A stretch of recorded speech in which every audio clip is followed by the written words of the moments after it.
I'm going to hand it over to you, Claire, if you'd like to introduce yourself, and then kei a koe, we'll hand it over to Nikki. Kia ora korua. Oh, kia ora, Analiese. Kia ora mō tō karakia I tēnei ata, and thanks so much to you and the ACE team for the warm invitation to be a part of this kōrero this morning. I'm so happy to be here. Ngā mihi nui, ngā mihi mahana kia koutou I huri noa I te motu I tēnei ata. Great to see everyone. Talofa lava, nisa bula, whakalofalahi atu, maloe lele, ni hao, apa kabar. Warm Pacific greetings to everyone who's joined. Ko wai'o, no airani ko te rana me Indonesia o ko tipuna I te taha o tōku papa no Indonesia aho I te taha o tōku whaia no airani me ko te rana. I whānau aho I te maro o te maunga o Waitakere, I te poaki aho I te kāinga o Titarangi, I te taha o te awa o te whao. Ko te whanganui atara e noho ana, ko Social Service Providers te pai ora o Aotearoa e mahi ana, ko Claire Achmad tuku ingoa.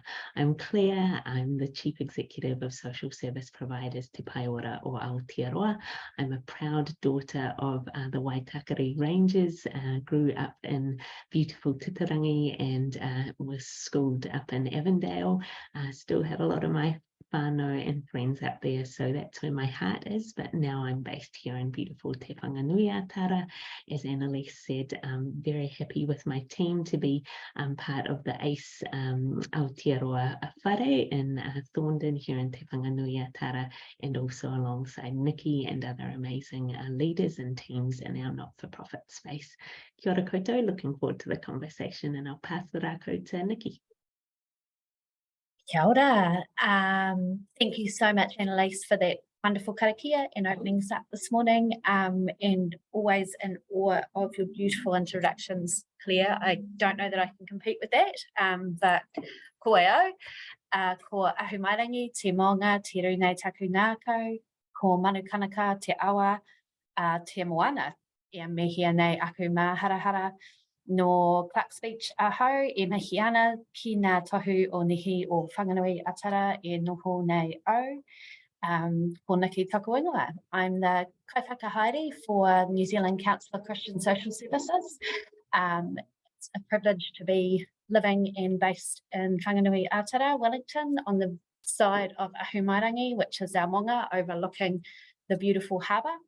I'm originally from South Auckland, the south side of the Manukau Harbour, a little settlement called Clark Speech and Pukakoi, and absolutely wonderful to get to connect with all the other leaders here in ACE House and to get to know the wider ACE House, ACE whānau as they come in and visit everyone. So I'll hand back to Analiese. Tēnā kōrua, thank you so much. We're going to get straight into our kōrero. So I have asked both Nikki and Claire to think about leadership in terms of disruption. So the three of us, we normally only see each other in the ACE whare when we're making our cups of coffee or cleaning up in the kitchen.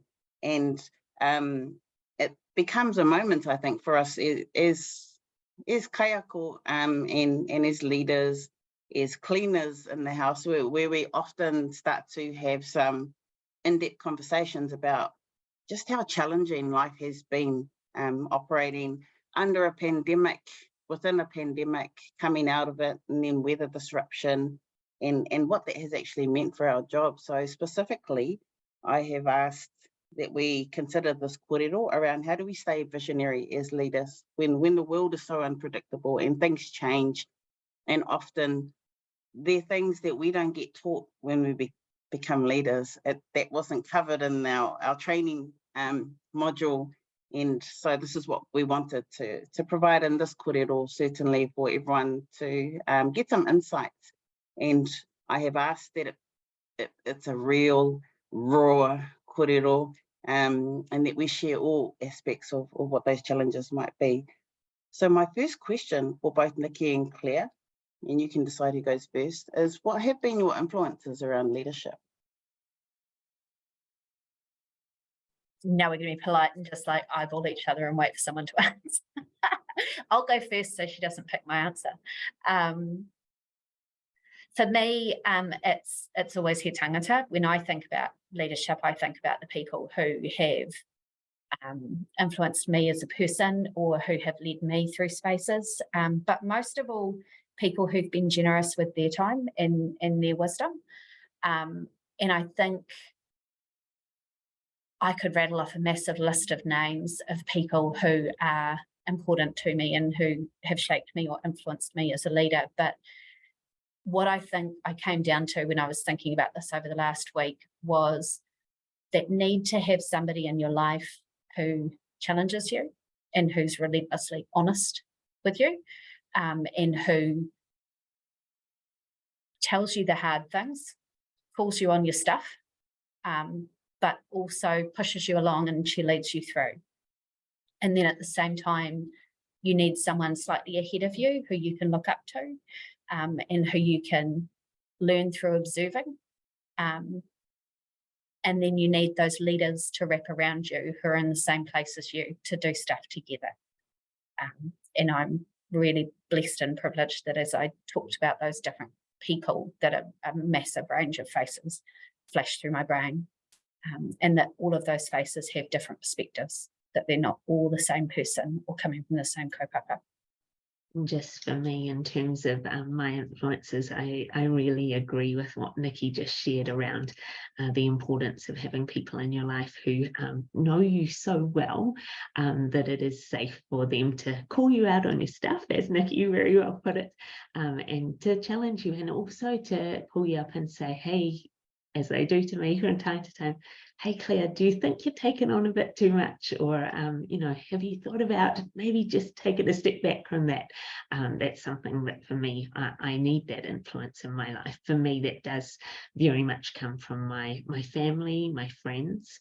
And I think when I think about my leadership influences as well, I think about members of my family, all who lead in different ways and in different spaces in their lives and in our communities. And I draw a lot of influence and inspiration from them. Also, I'm very fortunate to have a strong crew of friends that go back to time at high school and university, and they're doing amazing things, leading in different spaces, teachers, police, working in our community in different spaces, academics, and I take a lot of inspiration and influence from them as well, seeing how their paths have unfolded. So they, for me, are also influences. And of course, in my mahi now at Social Service Providers Aotearoa, so we have around 200 or so member organisations around the Motu community-based social service organisations, and I look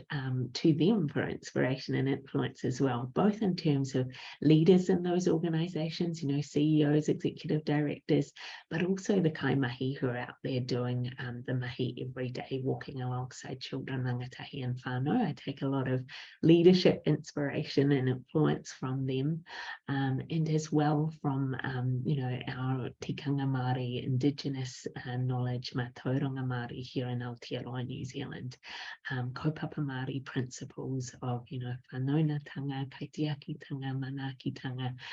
These are all things that continue to influence me as a leader and in my leadership practice. Kia ora kouroa, thank you. So my next question, how would you describe what leadership is? See, the problem for me is it's still a new word for me. I still feel quite a bit of imposter syndrome, even being invited into this call, and I could quite happily sit and listen all day to you and Claire have a conversation. I think leadership for me mostly means showing up. And by that, I mean being present and being able to meet the need at the time. When people ask for guidance, being there, being able to make the tough calls, but also very much acting in service of the role of leadership. I think the concept of servant leadership really resonates for me, because the roles where I have taken on leadership has been through wanting to do the role rather than wanting to be a leader. And I think there's quite a distinction between that and the power dynamic that operates in there. And I think the biggest thing is also using leadership to create space for everyone else, and knowing that you're only just holding that space for that moment,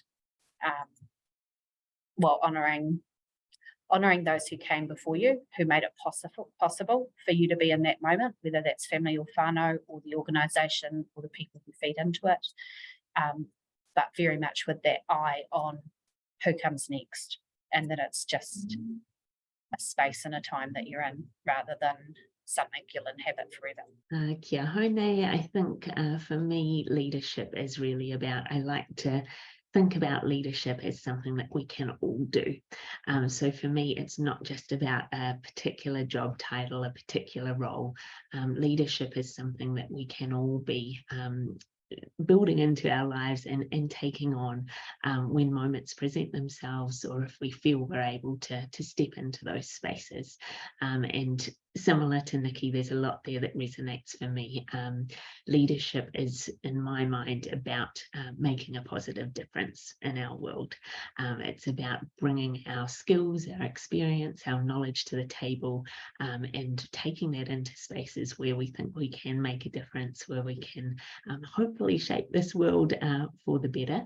And I think we can, as I said, lead in different ways and play to our strengths as well. Recognizing that, we all have different strengths, different knowledge, different experience, different backgrounds. And actually, if we're able to bring those different things around a table or around a kaupapa, we're usually going to get a better outcome if we have, more diverse thinking in these spaces. So like Nikki said as well, for me, leadership is about serving others. It's about being very clear on what it is that I can bring to a space. It's about helping a team to succeed. It's about helping to build a vision with others, and then actually working together to weave the different threads and hopefully bring that vision or parts of it to reality. Some very common themes coming through there. And I do want to make the note that all of us, and possibly most of us in the Zoom room right now, all are located in communities. And the not-for-profit sector, charities, charitable focus. So perhaps that lends itself also to, our driving motivations and our kaupapa around leadership. My next question, let's get straight into it, is leaders, and this is going back to our passing moments in the kitchen at the ACE House, what have been some of the most challenging times around leadership? And this is specifically around disruption.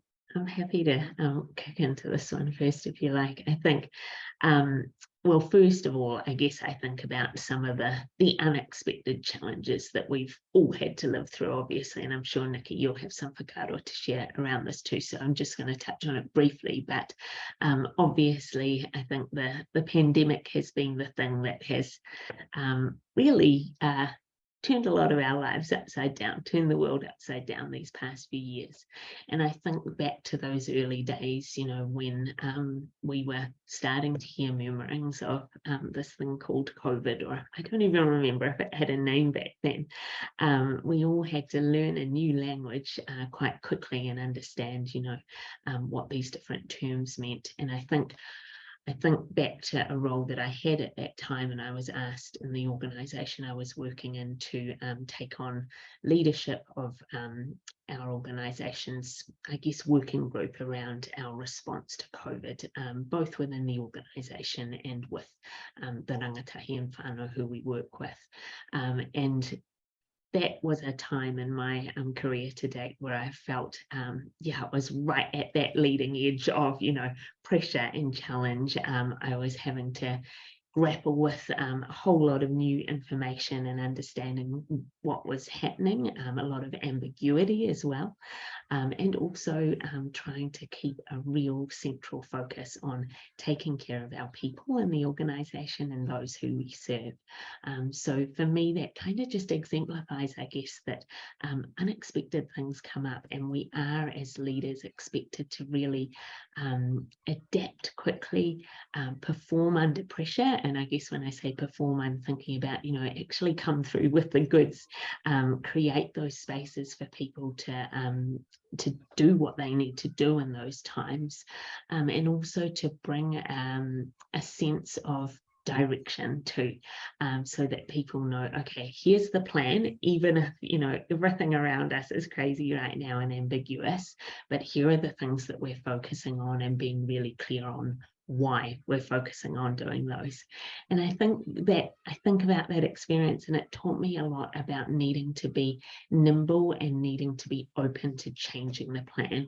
So I'm a big one now for, I think, you know, make a plan, but then calibrate it as we go, check in as to how it's actually going, and then let's optimize it as we go along, so that we can ensure what we're doing is actually fit for purpose. So that's kind of one of the big contextual challenges of our time that I guess we've had to deal with, and I think about my own experience in it. But then, Analiese, you also talked about, you know, what are some of the other things that when you take on a leadership, more formal leadership role, especially in our not-for-profit or community sector, that you just have to kind of get to grips with on the job, because there's no rule book or no guide to it. And I think for me, it is around that juggle of being both across the leading and the managing aspects of the role, but then also around the doing too, and then the juggle around ensuring that, you know, more mundane things, administrative type things are taken care of, whilst you're leading that strategic vision, representing your organisation, holding relationships, and then enabling the team to get the work done, of course, alongside you. So for me, that is a big challenge, and obviously in our sector too, resourcing and capacity is always a big challenge that I'm constantly having to think about. How do we actually do the best that we can with what we have, but not stretch ourselves too thin, because we have to take care of our people and ourselves as we're doing the mahi. So just a few thoughts on some of the challenges from me. Yeah, no, I would agree with absolutely all of that. And I think, you know, COVID is the big thing that looms over us all, and the flow on impact of COVID that we're still experiencing. But I think when I think back to probably when I felt most challenged as a leader, not to say that I felt super comfortable in the space over the last 2 years, but prior to that, all of the things that come to mind have in common scarcity, whether it's scarcity of time, or whether it's scarcity of resource, or scarcity of putia. About half a dozen years ago, I worked for a very large Crown entity who, unbeknownst to everyone, had a massive deficit that was going to result in having to make a number of massive cuts across the organisation. And I think if we look forward to the next couple of years, that's going to be the reality for a lot of us if we don't find some solutions for our economy fairly rapidly. And having gone from thinking everything was fine, having a plan in place, knowing what was coming next, what we were going to do to grow our department, what we were going to do to maintain the money that we had and enhance that, to then finding out that actually within this great big organisation we were fighting for not only our space and our continuation as a part of that, but also for many of our friends who were also doing similar work in their departments across the organisation. And that was hard enough, but what I found deeply challenging about that was not being able to tell my team, having to keep that to myself, that isolation of being the person who knew when everyone else around you didn't know and were continuing to make plans with their life. What I'm incredibly grateful for through that moment, and probably what I learned through that moment, was that it's crucial to keep that not knowing as short as you possibly could. The wider leader of that organisation had a policy of what she called radical transparency. So we had to live with that news for 48 hours before everyone else knew. And it was about using that window to get prepared, to have the answers, to be doing the mahi, to put us in a position to be able to give clear information to the people around us, information that maybe wasn't particularly the answers that people wanted to hear or a full and concrete answer, but being able to be really transparent with people about what we knew at any given moment and being able to show them that there was nothing happening behind closed doors, that there was nothing that wasn't being consulted with, that everyone had access to the same information, made such a difference to what was a really, really tough time. And I've tried to bring that to every other role that I have had since, and I just find that that policy of radical transparency makes it far easier to have hard conversations, but to make longer term plans and to be upfront with people. Oh, kia ora korua, thank you. We've got a good pātai, which is in the same area of what you're both talking about. Learning to delegate more is a challenge of mine. How do you ensure you don't get stuck in the weeds and ensure you have time to really work on the visionary leadership side of things? So that's great pātai from Rachel, from Ara. I'll hand it over to Claire. Well, thanks for that question, Rachel. It's not always easy. And I think I would be, I just want to be upfront and say that I think for me, in terms of my practice as a leader, I'm still really learning how to, the art of delegation. And I kind of feel like that's going to be a lifelong learning for me. But I think stepping back from that, I think about the team that I work with right now, for example, and I'm so fortunate to have an amazing team who, I guess when I joined the organisation, I put quite a lot of time initially into trying to understand, you know, what are their different strengths that they bring to the table? What are the things that give them enjoyment and satisfaction in their work? And where do they want to be growing and developing? And so when I think about the mahi in our team and how we share that out amongst us, I'm always trying to think about, okay, so what's actually going to be satisfying and fulfilling work for different members of our team? And then I try and delegate accordingly, and also just ensure that the team feel empowered to take the lead on their areas of work that they're focusing on. But I think too, I have learned quite a lot over the past few years for myself around that it's good to ask for help. It's not only okay to ask for help, but I just encourage everyone to do it and to live that in your day-to-day life and in your mahi, because it means that you are going to be sharing the load with others. Ultimately, we are a team, and you know, e hara taku toa I te toa taki tahi, e hara te toa taki tini.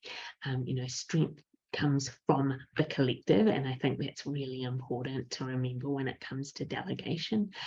Right now, Analiese and I were chatting before we came on this call, we're heading into Whakamanoa next Monday and Tuesday, which is the National Social Services Conference that our organisation hosts. And as you can imagine, with a big 2-day event, so many moving parts, and you know, I've really leaned into delegating. And even just this morning before coming on the call, I said to my team, hey, I need some help with this particular task.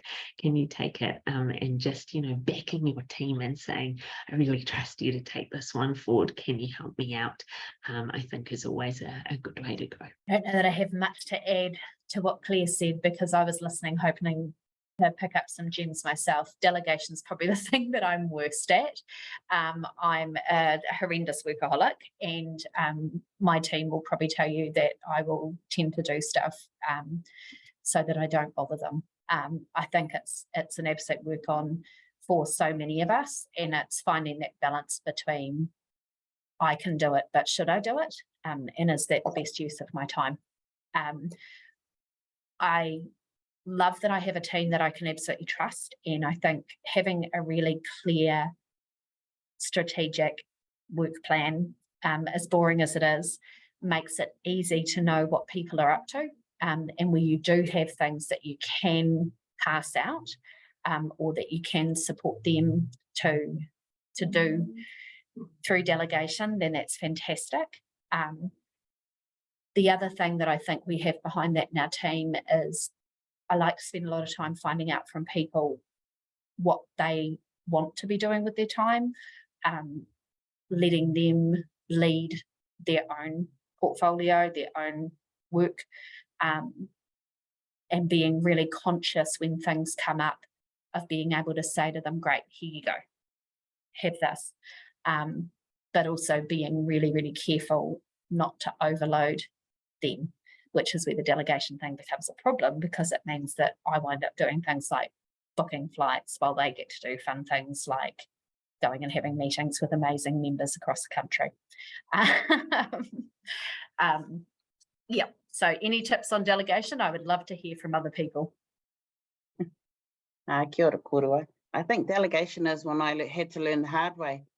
When you're in such a small team and physically, health-wise, mentally, it's just not possible to save the world.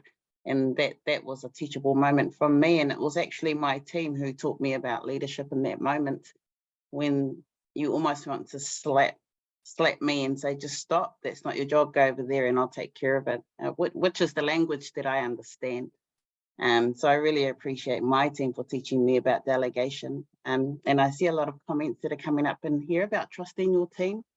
You've got good people around you and you trust them, then delegation, I guess, becomes part of just how we operate and helping each other out in the collective. So thank you for sharing.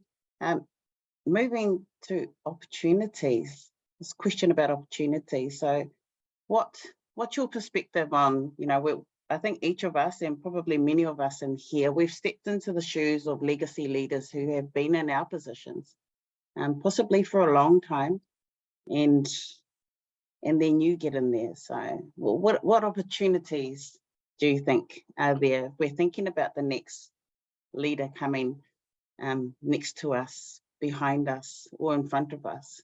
What are your thoughts, your whakaaro around opportunities for leadership? Yep.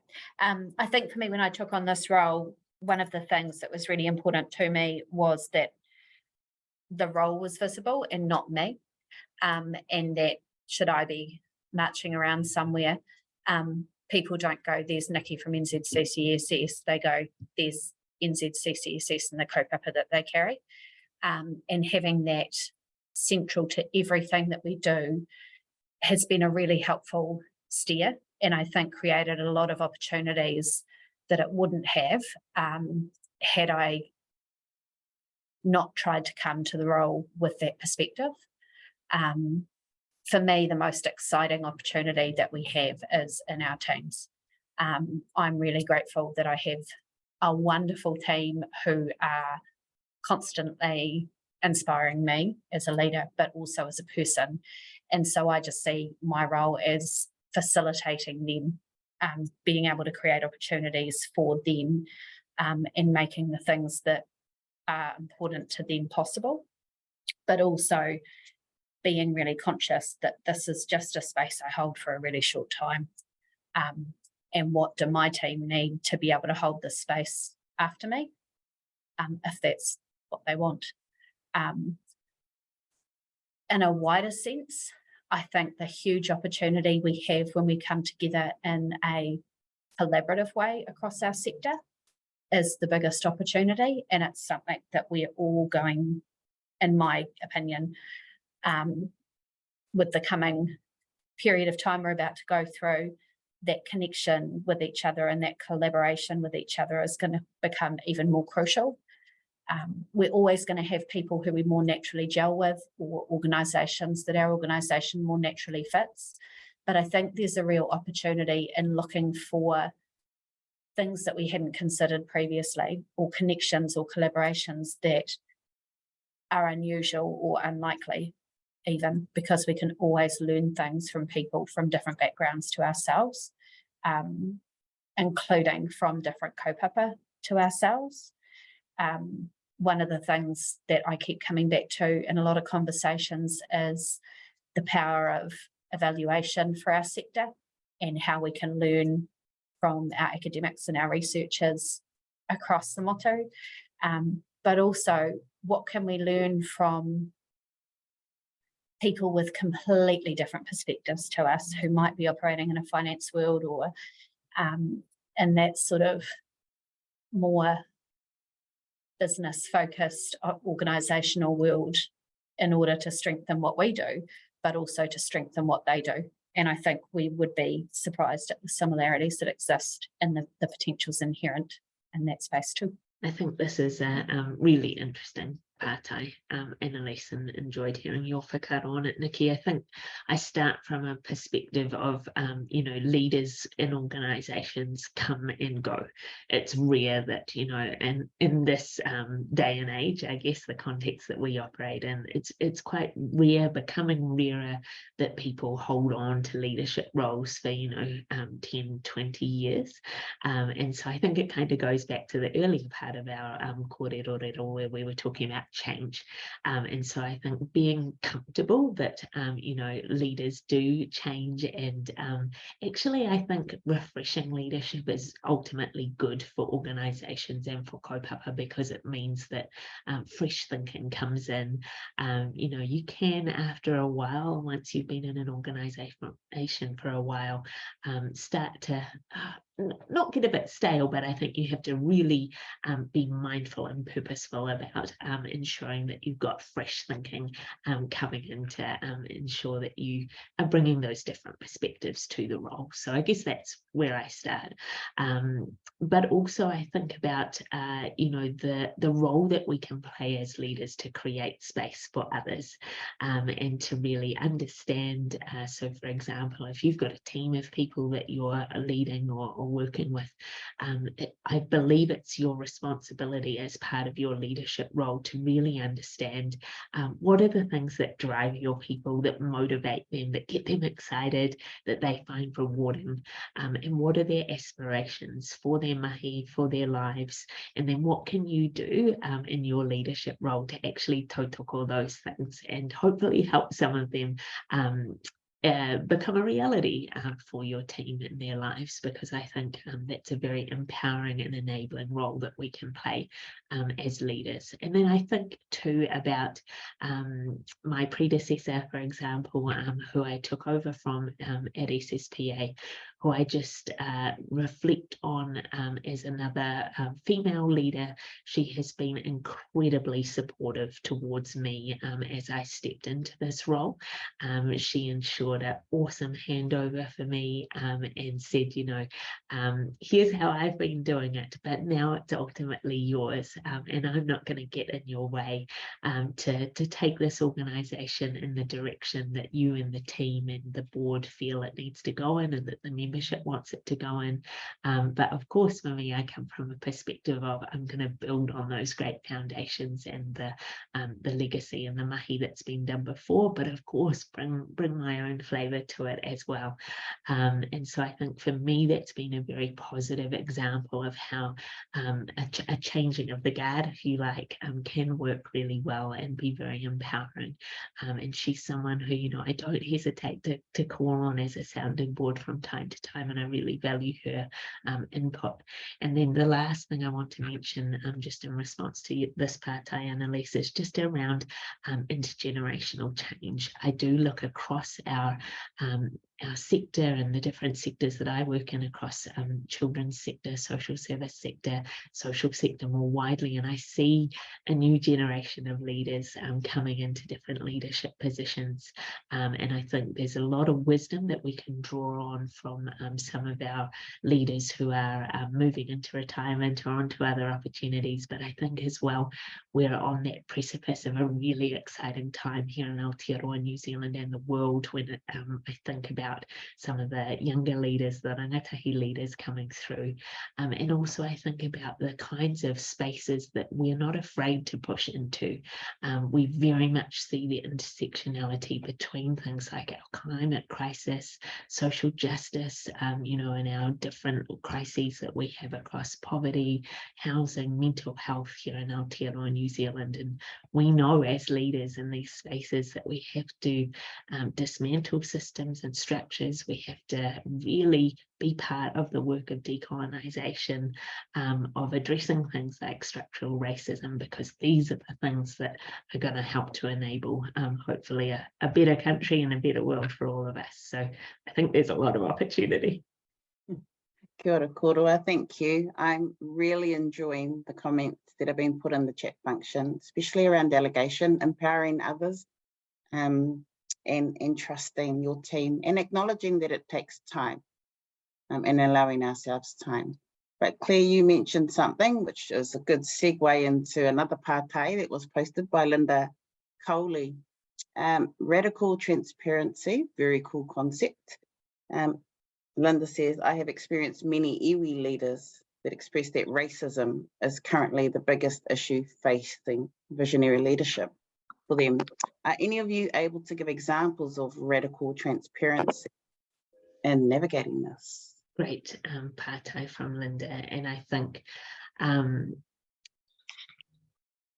something that when I think about this question and this kaupapa, I think about the importance of, and actually in teams in general and in organisations in general, I think about the importance of psychological safety and ensuring that the spaces that we work in and that we function in, let's face it, we spend so much of our lives at mahi, we need those spaces to be safe. And when I talk about psychological safety, I'm talking about people feeling and knowing that they can be their true selves, that they can speak their minds and know that they will be heard, know that they will have their views respected, not always agreed with necessarily, but to be safe in having discussions about some of these more difficult kaupapa. And I think about things like racism, like mental health, for example. So I think that for me is like the first ingredient or precursor that has to be present for us to be safe in having this approach of radical transparency. I think, Linda, you were asking about the specific kaupapa of racism and how we can lean into actually maybe calling some of that out. I think that as leaders, we do have a responsibility wherever possible, where we see racism, to be calling that out, but we also need to recognise that sometimes that will mean putting ourselves on the line, and that, you know, we are going to get some pushback against that potentially. But I think it's about equipping ourselves to be able to have those hard conversations, and that is part of being a leader, to be able to push ourselves into spaces that we don't always feel comfortable in, and to I guess know that we go with our values and holding our ground and centering ourselves to be able to have those conversations with respect. I always think about listening first, hearing, really hearing, listening deeply, reflecting, and then talking. And so that's sort of the approach that I would take. Kia ora, Linda, that's a great question, and I agree with everything that Claire said. I also think Claire has this wonderful skill of superpower, really, of being an incredibly good listener and a phenomenal diplomat who's just quite skilled at having these conversations. I'm probably slightly more awkward, but what I find in relation to racism and potentially other hard topics is being able to have the reflective capacity to notice that it exists.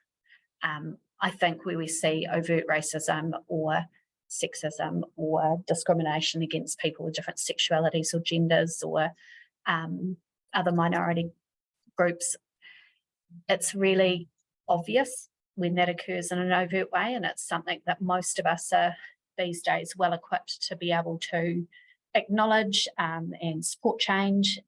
I think there's somewhere between calling out and calling in that probably is a better spot to be for some of those conversations.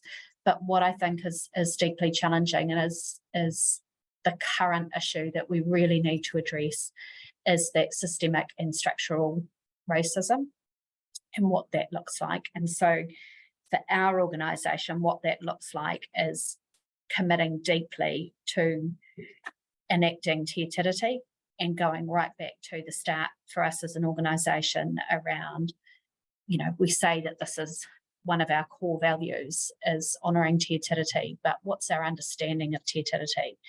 And Te Tiriti response for our organisation doesn't look like handing the responsibility over to other people. What's my responsibility as somebody who lives in New Zealand with whakapapa Māori, but who's 9th generation in this country, who's pre-treaty, you know, in our specific organisation's responsibility due to Article 4 of the treaty, which talks about freedom of religion and freedom of expression, in effect. So how do we address the structural racism that's inherent in so much of the work that we do, and how do we support those that we work alongside to do better while we attempt to do better, but also how do we support those wider systemic issues that perpetuate the value of this. And for us, I think that looks like making it really simple and accessible for people as a real outcome-focused approach, to be able to go, here is the impact of this, here is the cost of that, and here's what you can do about it, and making that available to anybody who's interested to have that conversation. Kia ora kōrua, and thank you, Linda, for your pātai.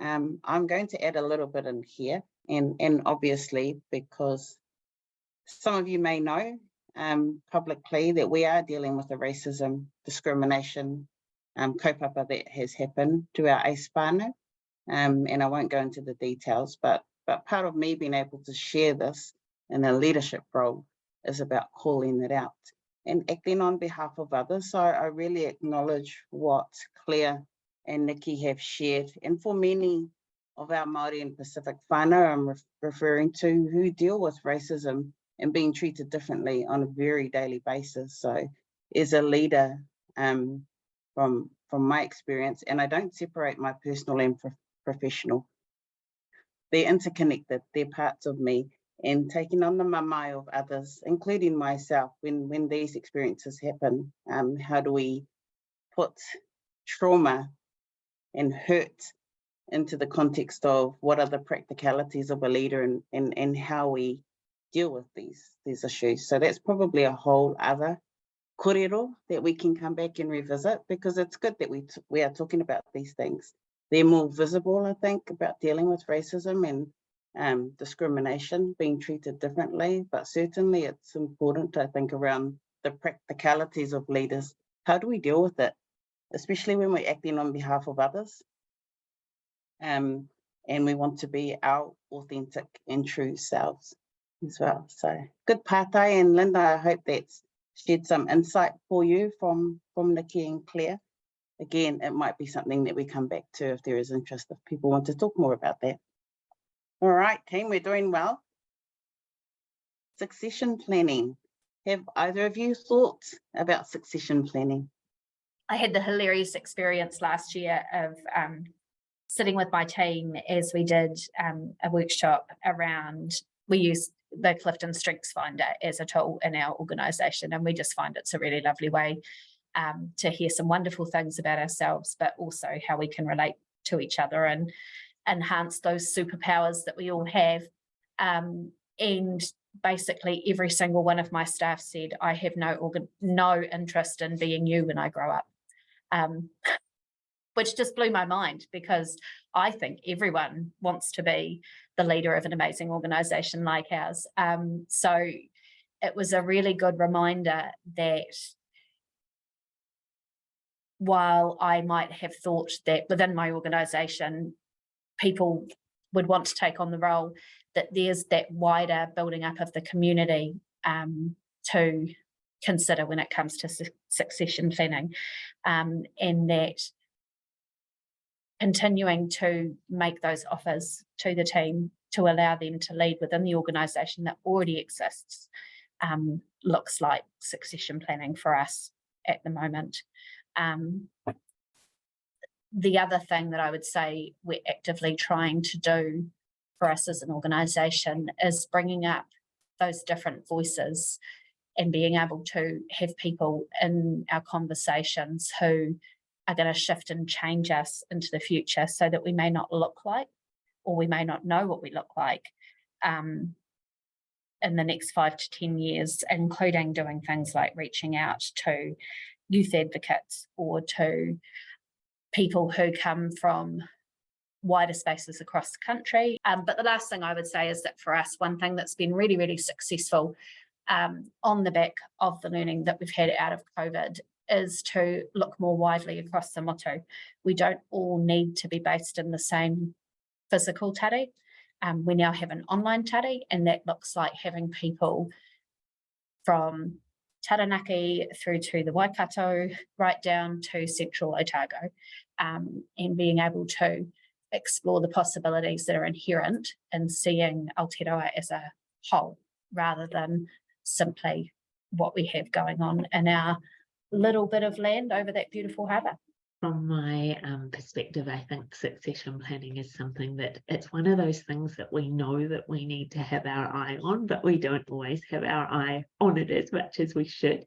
And I think it can be challenging as well, especially when you work in a sector where people, as Nikki touched on, don't necessarily consider, aren't necessarily considering leadership opportunities, or aren't seeing themselves moving into those spaces. So for me, it is about, when I have those opportunities, having conversations with people to say, hey, you know, what are your leadership aspirations? Have you thought about XYZ, because I think you'd be great at it.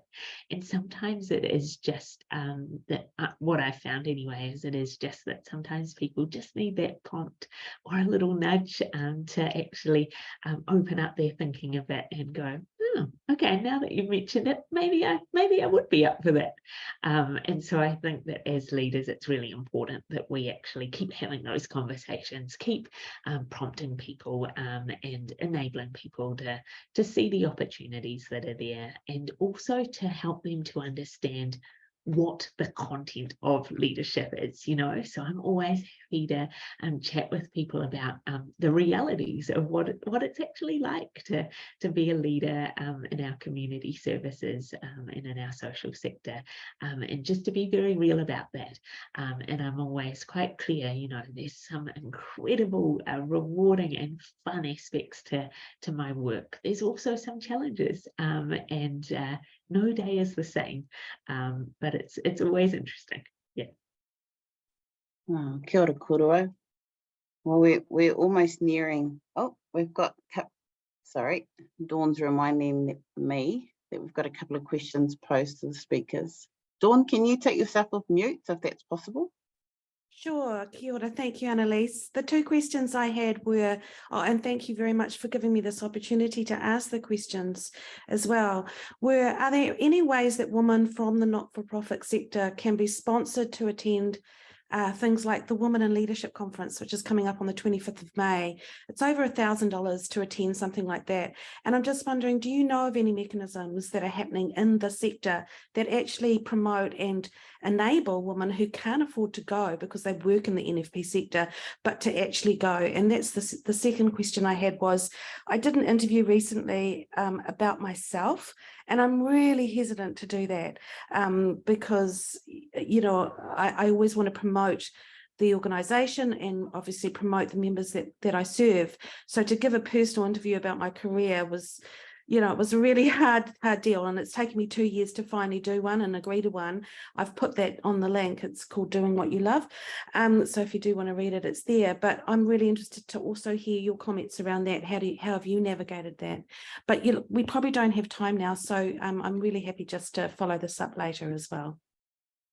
Kia ora, Dawn. Good question. Just quickly, if either of you, Nikki or Claire, know, does anyone sponsor women in leadership, particularly that training that Dawn mentioned? Yeah, I don't know that it would be applicable to that particular conference, because I agree, I looked at that and went, that's not in my budget. However, I'm aware of the reality for organisations delivering big conferences and the reality of what has to be catered for and paid for in those ticket prices. Where I think I have had great success with supporting people with scholarships in the past has been in their local communities. Things like approaching your local Rotary organisation or your business and professional women's organisation or Zonta as boring's not the right word, but sort of as traditional as that idea is, they're often incredibly excited to provide people with opportunities into leadership, and probably don't get asked often enough. I know very early on for myself when I was studying as a recently solo mum in my early 30s, the only way I could attend contact courses at Massey University for my qualification was because the local Business and Professional Women's Association offered me a scholarship. So those local networks are really crucial. Kia ora, thank you, Nikki. Claire. And I'll just pick up on the second part of Dawn's part around having that opportunity to, I guess, give an interview that's more profiling yourself, but you're thinking about how can you ensure it's for the good of the kaupapa of what you're doing. And I think you've already got it, Dawn. It is just around how do you embrace opportunities like that to be able to shine a light on the kaupapa that you're championing. And I think there's always ways to do that. Around how you frame your answers, how you talk about things. But I think as well, recognizing too, that sometimes I think it's good when we see profile pieces around people that are working in our community spaces, because you just never know who's going to read that and what inspiration they might draw from it. So I think tautoko to you for stepping into that maybe uncomfortable space and doing it anyway. And I'm looking forward to reading it. Kia ora korua. I do want to read a comment from Vicky. I feel really humbled when colleagues from different groups ask me challenging questions regarding te ao Māori.